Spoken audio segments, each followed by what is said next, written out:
ఓం.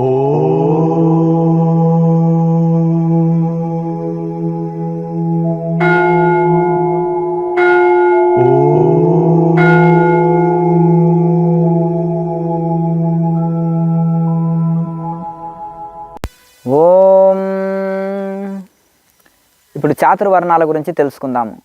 చాతుర్వర్ణ మయా సృష్ట్యా గుణకర్మ విభావసు. ఈ యొక్క 4 వర్ణాలని వాళ్ళ గుణకర్మల్ని బట్టి నేను ఏర్పరిచినాను అని కృష్ణ పరమాత్మ గీతలో చెప్తున్నారు.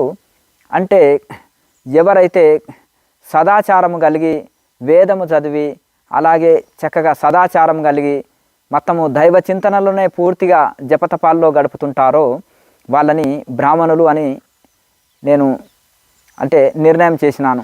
అలాగే కొంత భక్తి కలిగి ఇంత వ్యాపారం చేసే వాళ్ళని వైశ్యులు అన్నాను.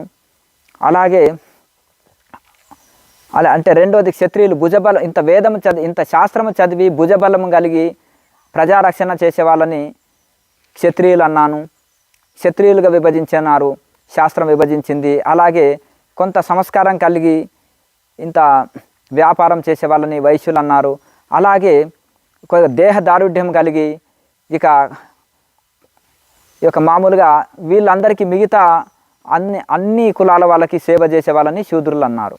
అంటే ఇక్కడ ఇప్పుడు సదాచారము లేకుండా ఈ యొక్క శూద్రకర్మని చేసేవాళ్ళు ఎవరైనా శూద్రులే.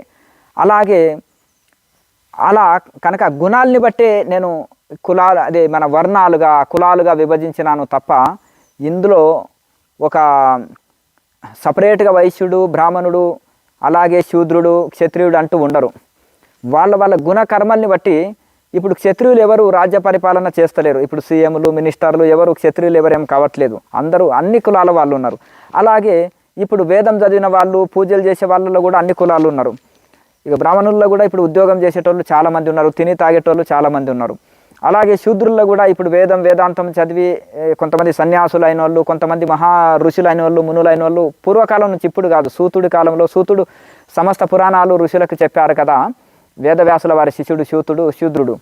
మరి సమస్త పురాణాలు 12 సంవత్సరాలు ఋషులందరికీ చెప్తాడు నైమిషారణ్యంలో. అలా దీనితో సంబంధం లేదు. అలాగే ఇప్పుడు విశ్వామిత్రుడు క్షత్రియుడు, వారు రాసిన గాయత్రిని అందరు జపం చేస్తున్నారు.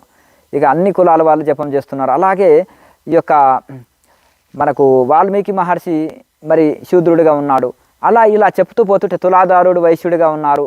ఇలా చెప్తూ పోతుంటే అన్ని కులాల్లో ఋషులు ఉన్నారు. పూర్వకాలం నుంచి ఇప్పటికి కూడా అన్ని కులాల్లో ఋషులు ఉన్నారు. కనుక ఒకటి ప్రత్యేకము అంటూ ఏముండదు. ఇక్కడ వాళ్ళ కర్మల్ని బట్టి ఎవరు బ్రాహ్మణ కర్మ ఎంచుకుంటారో, సదాచారము సత్యనిష్ట కలిగి వేదము చదివి వేదాంతం చదివి సత్యనిష్ట కలిగి ఆధ్యాత్మిక జీవితం ఎవరైతే గడుపుతారో వాళ్ళు బ్రాహ్మణులతో సమానమే. వేదం చదివితే విప్రుడైతాడు, బ్రహ్మజ్ఞానం పొందితే బ్రాహ్మణ స్థితిని పొందుతారు.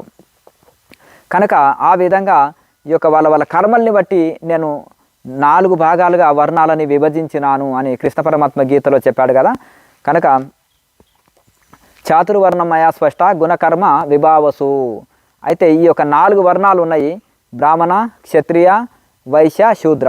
ఈ వాళ్ళ కర్మల్ని బట్టే ఒకరి కర్మ ఒకరు చేస్తే, మరి ఇప్పుడు కలెక్టర్ జాబ్ ఎవరు చేసినా కలెక్టరే అంటాం, ఇంజనీర్ పని ఎవరు చేసినా ఇంజనీర్ అవుతాం, డాక్టర్ చదువు పూర్తి చేస్తే ఎవరినైనా డాక్టర్ అవుతాం, టీచర్ జాబ్ చేసే వాళ్ళని టీచర్ అంటాం. అలాగే బ్రాహ్మణ ఆచారం ఎవరు ఆచరిస్తారో వాళ్ళు బ్రాహ్మణులే, శూద్రుల ఆచారం ఎవరు ఆచరిస్తారో వాళ్ళు శూద్రులే.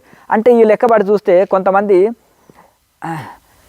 జాతిలో శూద్రుడిగా ఉండి కర్మలో బ్రాహ్మణుడు ఉంటాడు, అదే జాతిలో బ్రాహ్మణుడిగా పుట్టి కర్మలో శూద్రుడిగా తయారయ్యే వాళ్ళు కూడా ఉన్నారు. కనుక ఆ విధంగా మనకు ఈ యొక్క కర్మలని బట్టి ఆ యొక్క వర్ణాలు వర్తిస్తాయే తప్ప జన్మతః ఎవడు బ్రాహ్మణుడు లేడు, జన్మతః ఎవరు శూద్రుడు లేడు.